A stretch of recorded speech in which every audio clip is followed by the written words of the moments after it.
Ready to go. Oh, now we on. Look, now we on. Now interview me, nigga.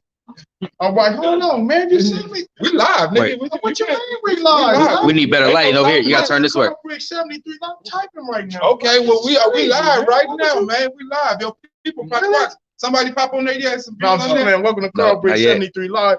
Let me type this in for the brother, man. This is We crazy. gonna lie. That's how we do it on Call Briggs 73 now. You know what I'm saying? Yeah, man. But why you showing your ass now? You should go show your ass. You gotta show the ass. We gonna show ass in the morning. We show ass on the 28th or 18th, 14th. Every time it's time to show ass, we show ass. You know what I'm saying? Yeah, man. But this is my mentor, y'all, man.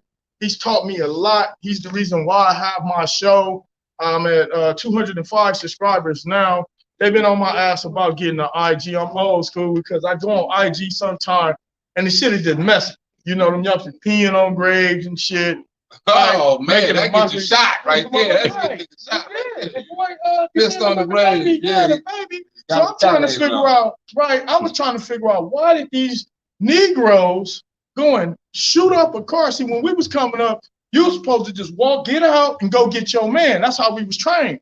But now the game is all messed up now, man. They shot the car if the baby was in it. But see, what my mama always taught me was, Blaq, she taught me it takes two to tango. So I'm an independent thinker. I'm not doctrinated, right? So I had to look at both sides. And what I came up with, some of the fans might think it's fucked up, but it is the man, what it is. It's your conscience. The man whose daughter got shot went and peed on somebody's grave. Now imagine somebody going to pee on somebody close to you that died, first of all, death is a traumatic experience for the family and all parties involved. Both ways, right? Both ways, right? And they pee on the grave. Them dudes wasn't playing like that. And it got real.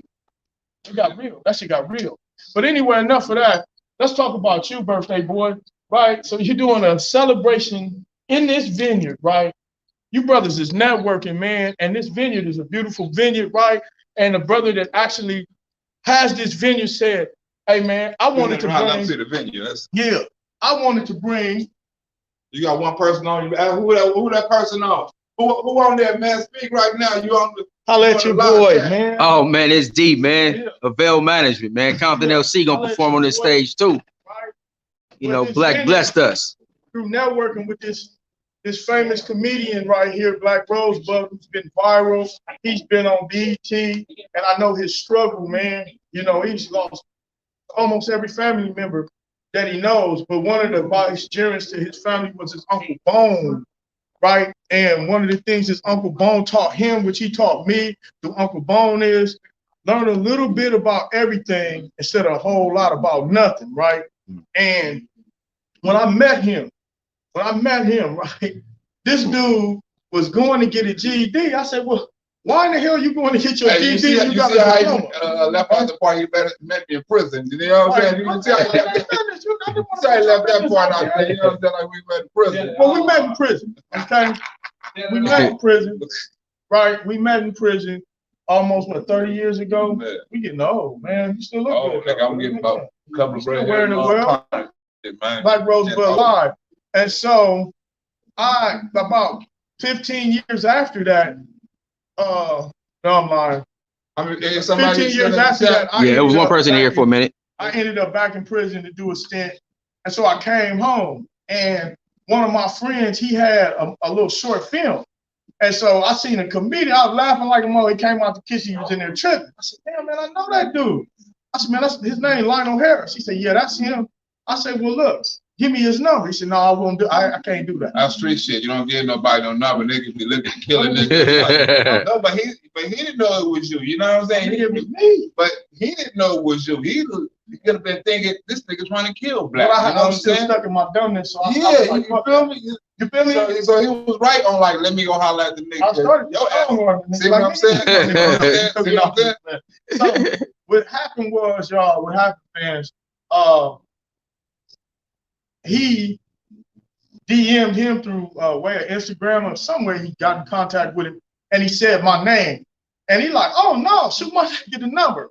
And it's my first. I was in Halfway House at the time, and he put me on my first platform. He put me on a radio show, a known radio show in Washington D.C., and we went up on that motherfucker, right? And one of the things we was talking about is the social equity thing and how a lot of the blacks in our communities are indoctrinated, right? They believe in the Democratic thing. You know what I'm saying? They don't know the history. Stupid.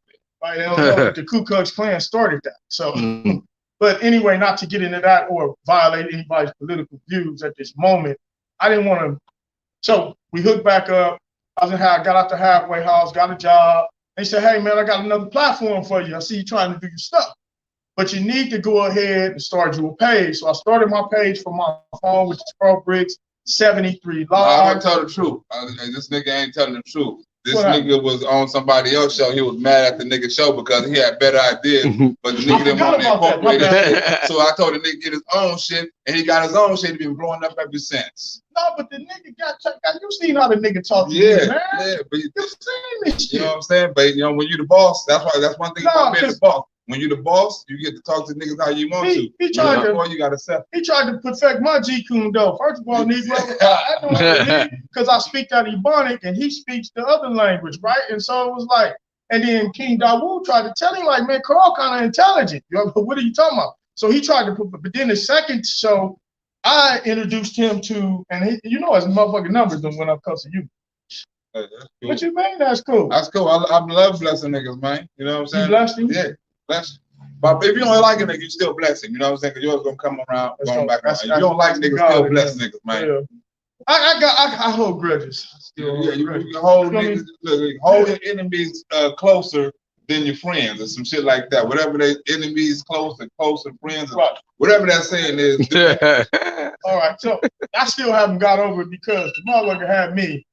He got my guy, my niggas, right? And he promoting for him. And he killed him, though. You killed him on this shit. I'm just being honest. I killed everybody on this shit. Don't nobody want to debate me, or don't nobody want to have me on a comedy show. None of that shit. He put, but he just that same night after that shit went up, he seen the motherfucking numbers go up. He pulled your show. He put that motherfucker right. That's one thing about people in this game. Yeah. If they don't like you funny than them, you know what I'm saying, and all that old shit. They're not gonna let you shine their shit. You know what I'm saying? I'm an asshole. Once you're an asshole or you're a boss, people don't want to work with you. So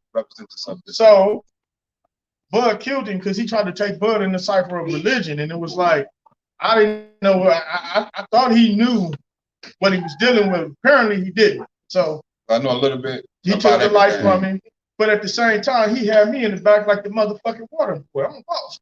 So I did what Blaq told me. I started my show, guys. It's called Carl Briggs 73 Live Street Psychology 101, and it's directed to these youngsters in the backwoods of South Central first. However, I serve no demographic, right? Because I have a little rock on my show, right? I do a little improv and understudying him. Every now and again, I get a little funny, right? Because he brought that to my attention. Like, you got to be alive. You got to project. And then today is the first day that he made me go live. I can't stand this Instagram old school, but I'm gonna try y'all out. But he's going live some more, so y'all gonna have to talk and chat and ask questions and stuff like that. We gotta sign wrenches. We gotta see who's been watching the channel, who the top people who the top viewers and all that. So y'all get the wrenches and help control the channel and make this channel blow up. So if you on here, you gotta say something, leave a chat, say you want a wrench.